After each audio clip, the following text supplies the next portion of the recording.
What's up everybody and welcome back. In this video I thought we could talk a little about how we can make a photo like this turn into this.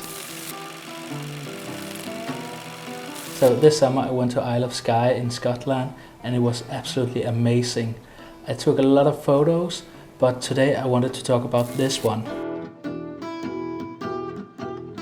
As you can see here, I shot this photo in the middle of the day towards the sun, so a lot of the image is dark, but I think we can still get something out of this. So the first thing I want to do is I want to check my presets. I have a lot of them. Some of them I bought over the years and some of them I have made on my own. So one I really like to use is this one, the tobacco one, which gives this brownish tint, I guess, and I just love using it.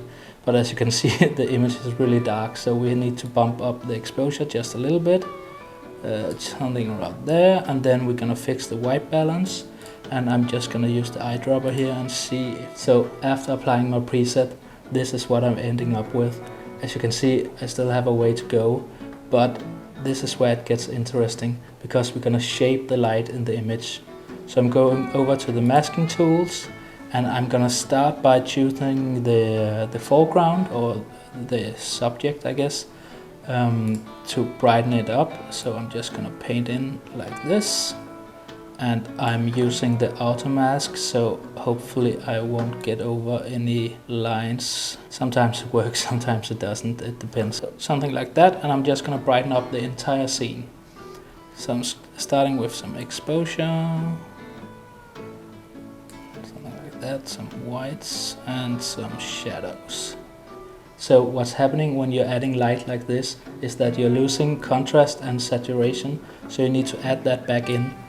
Just a little bit. So now I want to paint in the mountains to really add some light to it. So I'm gonna zoom in here so I can see what I'm doing, and then I'm gonna create new mask and take my brush. So after painting the mountain, I'm gonna press and hold Option. I don't know what's it called in Windows, but you can probably Google it.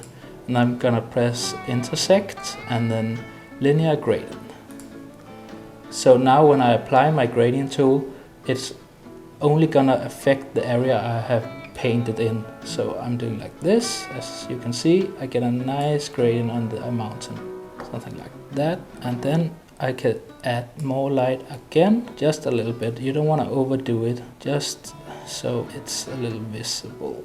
And then some contrast and some saturation. Then I'm gonna paint in the mountain again. I don't need to paint it in as much this time because now I want to do the same again but at the other side. So I'm pressing and holding Option, Linear Gradient, and then I'm just gonna pull it out like this, and then I'm gonna add in shadows this time like that. It's not very much, but it does the job. So I'm gonna do that on all three mountain peaks, and then I'm gonna bring you back in.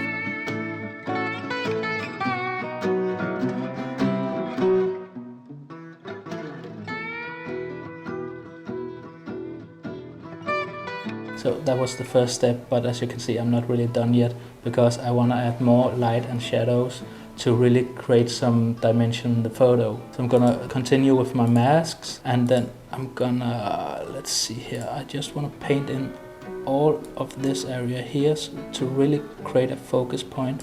And this time I'm actually gonna turn off the auto mask and just like something like that. And then I'm gonna choose Option key again and intersect, and then this time I'm gonna use a radial gradient. Sometimes English is hard, okay? Don't judge me. I really light up the center there. I don't want that to affect the sky too much, so I'm gonna erase some of it. I'm just gonna press O on the keyboard so I can see the mask, and then I'm gonna erase. So now when I'm watching the photo, I can see that I need to work a little bit on the masks on the mountains. So I'm just gonna make it a little darker in some areas and a little brighter in other areas. So now I'm gonna take a brush, and as you can see there are these patches of light that I'm just gonna fill in and just add a bit more light to it, just a little bit.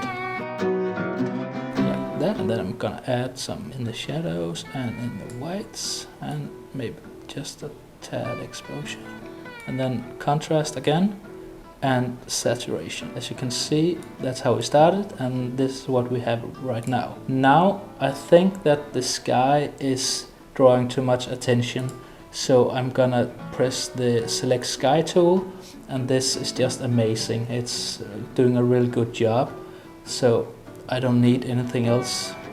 And then I'm just gonna take down some of the shadows, maybe some blacks and some exposure. And now we're starting to get that nice dark moody sky, and that's just what I like. I'm then gonna use a gradient mask and just gonna drag it down like this, so we get a nice dark gradient going from dark to, well, lighter. And now you can really see we're starting to get this nice dark moody shot. And finally I'm just gonna add a radial gradient like this. Just put it somewhere in the middle here, drag it out and invert it. So we will drag down some exposure just a little bit. We don't need very much because we have already done so much. And just like that, we went from this photo to this photo just by adding some masks.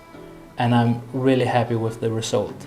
So just remember that just because you feel like a photo isn't really living up to what you want, you can still get something out of it and make something really amazing. So I really hope this helped you out.